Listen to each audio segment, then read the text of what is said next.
और उसमें अनाउंस हुआ था कि कलायत में हम एक महाविद्यालय बनाएंगे।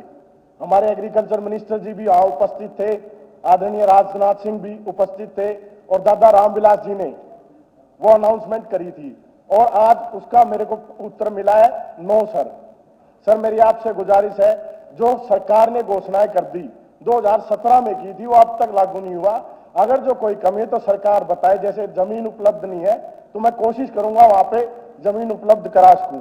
तो मेरा निवेदन है आपसे कि जो ये 2017 की अनाउंसमेंट है, आपकी खुद की अनाउंसमेंट है सरकार की, और सारी सरकार वहां मौजूद थी। एक तो यहाँ पे मेरे हल्के में कॉलेज बनवाया जाए। दूसरी जी, सबसे बड़ी एक प्रॉब्लम हमारे वहां और भी है कि हमारे जो जैसे मटोर गांव है, वहां से काफी जो शिक्षक है वो मेवात कैडर में लगे हुए हैं, और जो मेवात कैडर में महिलाएं लगी हुई हैं, थोड़ी सी उनको वहां पे रहने की और दिक्कत है, सुविधाएं नहीं है। तो मेरी सरकार से दरख्वास्त है कि मेवात कैडर को भी, जैसे पुलिस में कोई IRB में है, कोई CID में है, उनको मर्ज कर दिया जाता है, ऐसी थोड़े साल बाद ये मेवात और वो उनको दूसरी जगह ट्रांसफर करने की उनको मौका दिया जाए। ऐसे ही जी मेरे हल्के कलायत में एक खरक पांडवा से लेकर के पुंडरी ड्रेन के साथ साथ एक जो रोड है वो मंजूर हुई थी, आदरणीय मनोहर लाल खट्टर जी ने उसको पास भी कर दिया था, मगर वो अभी तक लागू नहीं हुआ। तो कलायत अनाज मंडी तक अगर जो वो रोड बन जाता है तो सबसे हमारा जो सीजन के समय कंजेशन हो जाता है और ट्रैफिक जाम होता है, उससे हमें राहत मिलेगी। ऐसे ही सड़कों को आगे बढ़ते हुए मटोर टू बाड़न एक हमारी सड़क है वो बनवाई जाए। रेडिया ब्राह्मणी आड़ा बरोड़ा और बाता ये सड़क भी काफी टाइम से टूटी हुई है। और बालू टू सोंगरी गुलियाड़ा इस सड़क की वाइडनिंग और स्ट्रेंथनिंग करी जाए। 12 फुट की इसको 18 फुट की कराया जाए मार्केटिंग बोर्ड के द्वारा। ऐसी रामगढ़ में एक स्टेडियम बनवाने की मेरी खेल मंत्री जी से दरख्वास्त है। और शेरी खोड़ी गांव में हमारा जो स्टेडियम है उसकी 4 दीवारी बनवाने का काम सरकार करे, मेरी ये भी खेल मंत्री से दरख्वास्त है। ऐसे ही पीने के पानी के हमारे फरीबाद गांव में बहुत समस्या, वहां पे पीने का पानी कम है। साथ ही साथ वो छोटा गांव है पर पशु ज्यादा है, लोग वहां पशुपालन का काम करते हैं, तो एक वेटरनरी हॉस्पिटल भी वहां खोलने का काम सरकार करे। मेरा आपने मुझे बोलने का मौका दिया, उसके लिए आपका बहुत बहुत धन्यवाद। श्री सतपाल जांबा। अध्यक्ष जी धन्यवाद, आपने मुझे 0 आवर बोलने का टाइम दिया। सर एक बड़ी गंभीर समस्या है सर मेरे हल्के में, क्योंकि जो जिस गांव की आबादी 10,000 ज़्यादा है वहाँ तो सर महाग्राम योजना आती है, लेकिन जो छोटे गांव हैं वहाँ पे पानी की समस्या बहुत ज़्यादा है, जो निकासी की समस्या है। तो मैं चाहता हूँ कि जिस गांव की आबादी 5,000 तक है उसकी जो फिरनी है, जो उसके नाले हैं, उनको अंडरग्राउंड किया जाए, क्योंकि जो हम सपना देख रहे हैं एक विकसित भारत का, वो सपना तभी संभव होगा जब हमारे गांव विकसित होंगे। और फिरनी की जो ये नाले हैं फिरनी पे सर, उनमें बहुत ज़्यादा गंदगी है, उनको अंडरग्राउंड किया जाए ताकि इस गंदगी से निजात दिलाई जाए। और जो नाले हैं उनको 5 पॉइंट से कनेक्ट किया जाए, ताकि उसके बाद जो एक छोटी STP होती है छोटे गाँव के लिए जिसकी कॉस्ट 25 लाख रुपये है, वो जरूर लगाई जाए। और सर मेरी दूसरी समस्या है तकसीम। सर हमारी हरियाणा सरकार ने एक संशोधन किया था Punjab land revenue act section 111, जिसमें यह किया था कि भी 6 महीने में तकसीम हो जाएगी। अध्यक्ष जी ये इतनी बड़ी समस्या है तकसीम की कि इसमें हजारों केस SDM और DC कोर्ट में पेंडिंग पड़े हैं। और इस तकसीम की वजह से जितनी आज की डेट में लड़ाइयाँ गाँव में होती है सर, मतलब मेरी ही विधानसभा में कम से कम 150 केस ऐसे पेंडिंग है जो लड़ाई झगड़े हो रहे हैं। और इसकी वजह से जो निशानदेही होती है, मैं कहता हूँ 15 अप्रैल से लेके 15 जुलाई तक, मतलब इतनी लड़ाइयाँ छिड़ती हैं कि तकसीम को लेके, तकसीम के बाद जो निशानदेही होती है वो बहुत बड़ी समस्या बन चुकी है। हरियाणा सरकार से गुजारिश है आपके माध्यम से कि इस तकसीम को 6 महीने का टाइम इसमें फिक्स किया जाए, क्योंकि सारी खेवट इकट्ठी होती है, बाद में कोई इसका लैंड पर जैसे दूसरा बन जाता है और वो केस पे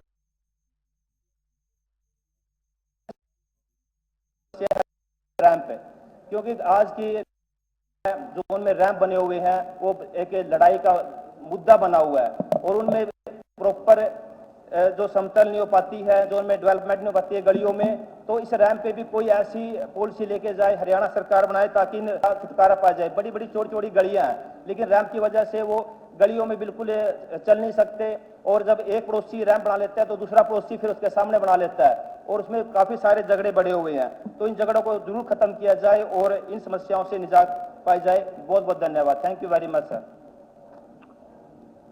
श्री सुनील सतपाल सागवान।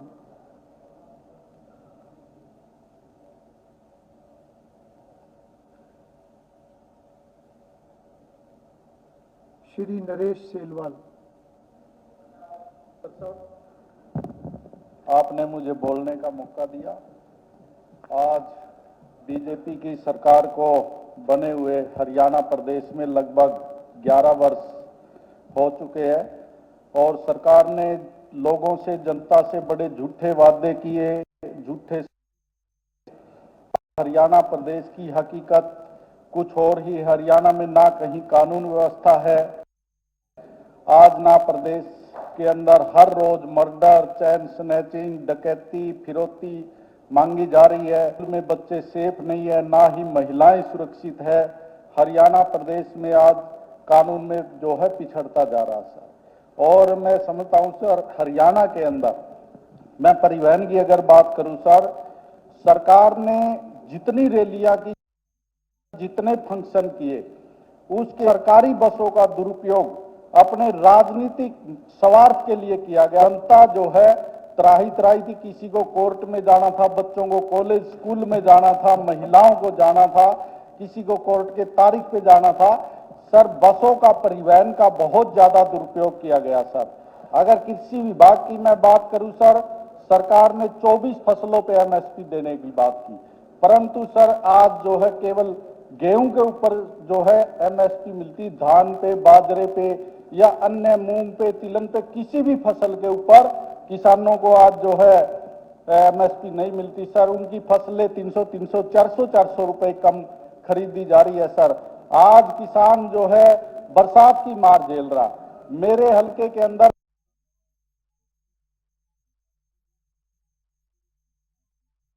पानी बरसात सेम भी है सर, सरकार ने कोई प्रबंध नहीं किया। उसकी सेम के लिए ड्रेन खुदवाकर अग्रवा और साबरवास गांव को पानी से जो है निजात दिलाने का काम किया जाए सर। आज मैं ये कहना चाहता हूं, उकलाना मंडी में करोड़ों रुपए की लागत से एक सर सब्जी मंडी बनी थी, जो आज बंद पड़ी है। पुरानी सब्जी मंडी के अंदर जो है ट्रक वगैरह नहीं जा पाते, इसलिए उस नई सब्जी मंडी को लागू करवाया जाए सर। और अगर मैं युवाओं की बात करूं सर, युवा कल्याण की, आज हमारा युवा हरियाणा प्रदेश का जो है वो बेरोजगारी की दलदल में और नशे की दलदल के अंदर फंसता जा रहा सर। और हमारे खेलों की अगर मैं बात करता हूं, मुख्यमंत्री जी ने हमारी एक बहन खो खो के अंदर विश्व कप जीत के आई, जो हरियाणा की थी, जो बिठमड़ा गांव की लड़की थी मीनू। मुख्यमंत्री जी ने पिछली बार भी यह घोषणा की, लेकिन उस लड़की को आज तक भी कुछ नहीं मिला सर। केवल सरकार झूठी घोषणाएं करती है सर। अगर सिंचाई की बात करूं, हमारे किसानों को पहले पीएलसी पे और जो है हमारी बदरपुर हेड से 15 दिन पानी मिलता था सर किसानों को। आज किसानों को केवल एक माननीय सप्ताह पानी मिलता है। अब शून्यकाल समाप्त होता है। माननीय मुख्यमंत्री जी अपनी कोई बात रखेंगे तो। माननीय अध्यक्ष जी, कल महामहिम राज्यपाल महोदय, उन्होंने इच्छा जाहिर की थी कि मैं सभी विधायकगण से मिलना चाहता हूं, और मेरा आग्रह है सभी माननीय सदस्यों से, कल 1 बजे नीचे लॉन्ज में भोजन की व्यवस्था है और माननीय राज्यपाल महोदय आएंगे। सभी पत्रकार साथियों से भी और सभी अधिकारीगण से मेरा आग्रह है कि कल 1 बजे लॉन्च में वहाँ पधारें। सर, काफी सारे कॉल अटेंशन दिए हुए हैं, काइंडली आप अगर उनका फेट बता दें, क्योंकि थोड़ा सा उसमें तैयारी हो। साथ में सर जैसे सप्लीमेंट्री एस्टिमेट्स आए हुए हैं, अगर ध्यान आकर्षण का फेट अंडर कंसिडरेशन है, वो बता दिया जाएगा। माननीय सदस्यगण, मैंने आपकी कुछ बातें पिछले 2 दिनों में सुनी हैं और मैं समझता हूं कि इसके बारे में कुछ बातें मैं आपके सामने रखूं। हम सबको पता है कि लाइव टेलीकास्ट के बारे में कुछ भ्रांतियां देखने को मिल रही है। मैं सदन की जानकारी के लिए बताना चाहता हूं कि हरियाणा विधानसभा के इतिहास में लाइव टेलीकास्ट शुरू करना विधानसभा का एक ऐतिहासिक कदम है। इसको सदन ही नहीं बल्कि बड़ी संख्या में वरिष्ठ पत्रकार भी समझ पा रहे हैं कि लाइव टेलीकास्ट शुरू करके हरियाणा विधानसभा ने यह कदम जनप्रतिनिधियों की सदन की कार्यशैली को तथा उन द्वारा उठाए गए जनहित के विषयों को जनता तक पहुंचाने को एक स्वस्थ, निष्पक्ष व पारदर्शी संसदीय प्रथा इसे कहा जा सकता है। हरियाणा विधानसभा ने लाइव टेलीवाइजिंग की नई पहल की है। तथाकथित प्रतिबंध लगाने की बात अधूरे तथ्यों की जानकारी होने के कारण उठाई गई लगती है, जो तथ्यों पर आधारित नहीं है। कुछ रोकथाम का प्रावधान संविधान के अनुच्छेद 361A में दिया गया है। संवैधानिक प्रावधान को ध्यान में रखते हुए तथा काफी सोच विचार कर एक्सपंज तथा नकारात्मक जैसे शब्दों से बचाव के लिए इस तरह के कुछ प्रतिबंध आवश्यक समझे गए हैं। हरियाणा विधानसभा का यह कदम संसदीय प्रणाली में एक सुधारात्मक कदम है, जिससे कि जनता सदन की कार्रवाई के बारे में जानती रहे और अपने जनप्रतिनिधि के बारे में जागरूक रहे। हालांकि संसदीय सुधारों में समय समय पर अन्य सुधार होने की संभावना बनी रहती है। साथ ही मैं सभी माननीय सदस्यों को ये कहना चाहूंगा कि हम सभी जनता के प्रति जिम्मेदार हैं। हमारे फैसलों से, सार्थक चर्चा से उन्हें लाभ होता है। वास्तव में तो हम उन्हीं के कारण यहाँ पर बैठे हुए हैं। इसलिए जरूरी है कि हम विधानसभा के नियम अनुसार चलें, अपनी बात पूरी निर्भीकता के साथ कहें, परंतु नियमों का पालन हो ताकि जनता को लाभ हो। आप सबसे मैं ये भी साझा करना चाहता हूं कि 19 अगस्त 2025 शुक्रवार को मुझे स्थगन प्रस्ताव संख्या 1 श्रीमती गीता भुक्कल जी आदि से मिला था, जिस पर मैंने गंभीरता से विचार करके पाया कि वह नियमों तथा संसदीय प्रथाओं के अनुरूप नहीं था, क्योंकि संसदीय कार्य नियमों तथा प्रथाओं के अनुसार चलाना मेरा दायित्व है। इसलिए यह प्रस्ताव स्वीकार्य योग्य नहीं था।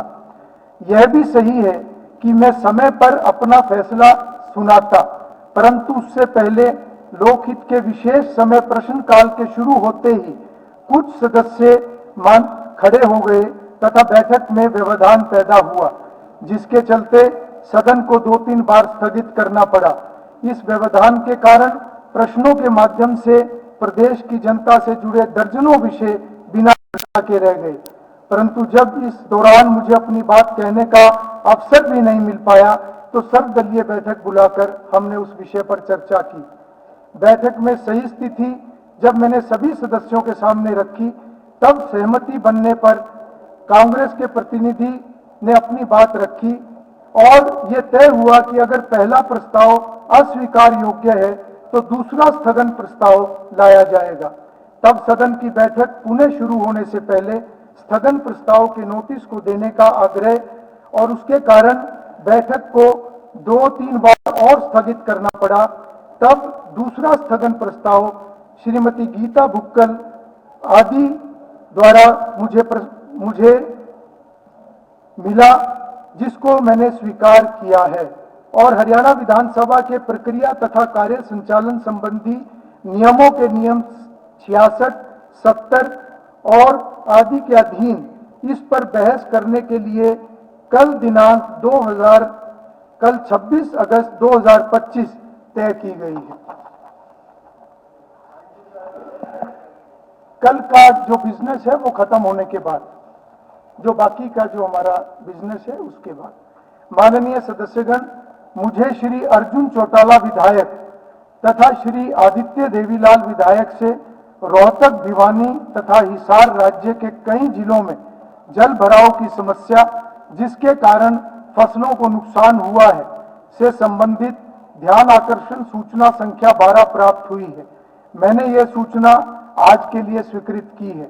इसी प्रकार से श्री मामन खान विधायक एवं श्री मोहम्मद इलियास विधायक द्वारा दी गई ध्यान आकर्षण सूचना संख्या 24 को समान विषय का होने के कारण ध्यान आकर्षण सूचना संख्या 12 के साथ जोड़ दिया गया है। श्री मामन खान विधायक एवं श्री मोहम्मद इलियास विधायक चर्चा के समय स्पष्टीकरणात्मक प्रश्न पूछ सकते हैं।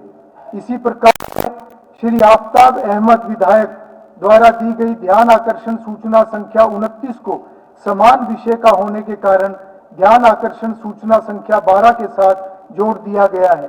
श्री आफ्ताब अहमद विधायक चर्चा के समय स्पष्टीकरणात्मक प्रश्न पूछ सकते हैं।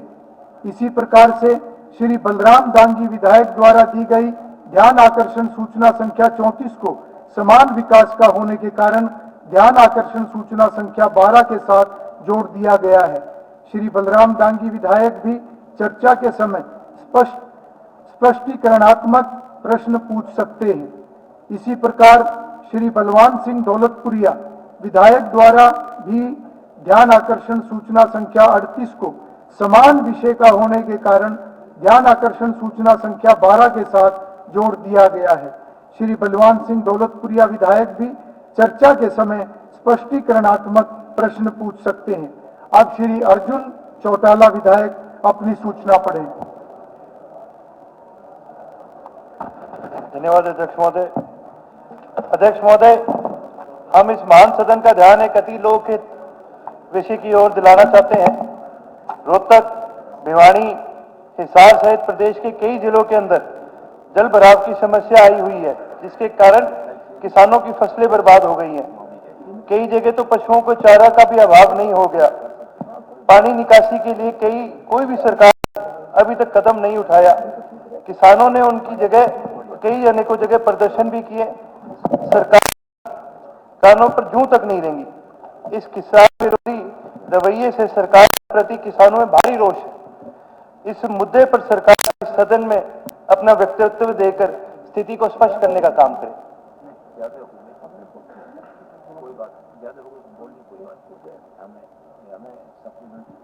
अध्यक्ष महोदय, पिछले कई दिनों में बारिश के कारण प्रदेश के अंदर कई जगह नुकसान हुआ है। यमुनानगर में लगभग 500 एकड़ फसल खराब हो चुकी है। झज्जर में लगभग 12,000 एकड़ फसल खराब हो चुकी है। कुरुक्षेत्र में लगभग 800 एकड़ खराब हो चुकी है। फतेहाबाद में लगभग 1800 एकड़ बर्बाद हो चुकी है। हिसार में लगभग 7,000 एकड़ बर्बाद हो चुकी है। भिवानी में लगभग 12,000 एकड़ बर्बाद हो चुकी है और रोहतक के अंदर 19,000 एकड़ लगभग बर्बाद हो चुकी है। इसके अलावा सिरसा में लगभग 2,000 एकड़ फसल जो है जल भराव के कारण से बर्बाद हो चुकी है। और अभी तक इन जिलों के अंदर सरकार की तरफ से किसी भी तरह का कोई प्रावधान ऐसा नहीं दिया गया जिसकी वजह से किसानों को कोई मुआवजा मिल सके। मैं आपके माध्यम से इस महान सदन का एक और विषय पर ध्यान लेना चाहूंगा कि पहले यमुनानगर के अंदर माननीय प्रधानमंत्री केवल आप अपना जो रिटर्न नोटिस है उसको पढ़िए। बाद में जब आप सप्लीमेंट्री पूछेंगे तो आप अगला प्रश्न कर सकते। वो तो सारा पढ़ दिया जी मैंने। हाँ, पढ़ दिया तो पहले मंत्री जी जवाब देंगे।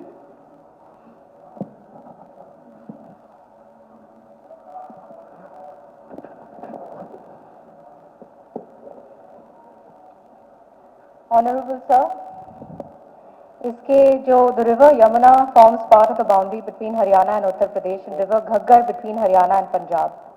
The total area of the state is 44.2 lakh hectares, out of which about 39.0 lakh hectares is arable. The Yamuna sub-basin drainage area comprises of the area of partly of Yamunanagar, Karnal, Panipat, Sonipat, Rohtak, Jhajjar, Rewari, Gurgaon, Mewat, Mahendragarh, part of Jeend, Faridabad and Palwal districts. It covers about 40% area of the state and it drains into river Yamuna. The Ghaggar sub-basin, remaining 60% area of the state, drains into the Ghaggar sub-basin of Indus basin comprising of Yamuna Nagar, Patli, Panchkula, Ambala, Kurukshetra, Kaithal, Jeend, Bhiwani, Hisar, Fatehabad and Sirsa districts. River Tangri and Markanda merge in the Ghaggar river in Kaithal district. Ghaggar river and its tributaries create serious problems en route in district Ambala, Kurukshetra, Kaithal, Fatehabad and Sirsa. A high-level committee every year under the chairmanship of Honorable Chief Minister of Haryana with 3 cabinet ministers along with other senior officers. The works of strengthening of the embankments of rivers, flood protection schemes and other works related to mitigate floods are approved by Haryana State Drought Relief and Flood Control Board. To protect the state from natural disasters of flood fury and waterlogging, 352 schemes costing rupees 657.99 crores have been approved during the 56th meeting of Haryana State Drought Relief and Flood Control Board on 15/3/25. Rupees 235 expenditure has been made on flood schemes and 267 schemes have been completed during 25-26. Also, various review meetings are held time to time to review the flood preparedness in every district under the chairmanship of the Honorable Chief Minister and me. The clearance of drains were extensively carried out before the onset of monsoon. Every year the department ये कहानी है उस छत्तीसगढ़ की जिसने पहचान ही कहा रोहतक, झज्जर और भिवानी के अंदर जहां पे पानी ज्यादा खड़ा हुआ है. सो इसके लिए as far as district Rohtak district is concerned, as of today about 9,724 acres of land in 71 villages of Rohtak district are submerged up to a depth of 0.6 to 2 feet. 250 pumps, machinery having capacity of 977 cusecs with electric pump set, the vertical turbines, permanent pumps have been installed for its rapid dewatering, and it will be dewatered by 38/2025. For Bhiwani, it is intimated that the area submerged in Bhiwani district in 31 villages was 9,425 acres. Dewatering of above area is being carried out by deploying 218 pump sets and all the rest of the machinery that I've just named, having a total capacity of 1,187 cusecs. And as on today, dated 21/8/25, the submerged area is 3,965 acres in 27 villages with an average depth of about 1 to 2.5 feet. And this submerged area will be dewatered by 38/25. For district Hisar, an actual rainfall of 265.4 millimeters during monsoon 2025 against the normal rainfall of 219 millimeters, which is about 21% higher than the average. The excess rainfall coupled with heavy intermittent showers in August 25 resulted in submergence of approximately 2,032 acres of agricultural land across 34 villages, with waterlogging depths ranging between 0.50 to 1.75 feet. A total of 79 pumping units machinery comprising of the electrical pumps, the vertical turbines, the diesel pump sets were deployed strategically in the affected areas to facilitate rapid dewatering. The current submerged area in Haryana as on dated 21/8/25 is 30,315 acres, and the number of pumps deployed to drain out the flood and rainwater is 1,452, having capacity of 7,684 cusecs. The likely date of clearance of submerged area is 31/8/25. The government to आपका जो आखिरी part था कि as far as मुआवजा की जो बात आई थी, that the government has also announced a e-Shati Purti portal, and it will remain open till August 31/25 in order to facilitate the flood affected farmers.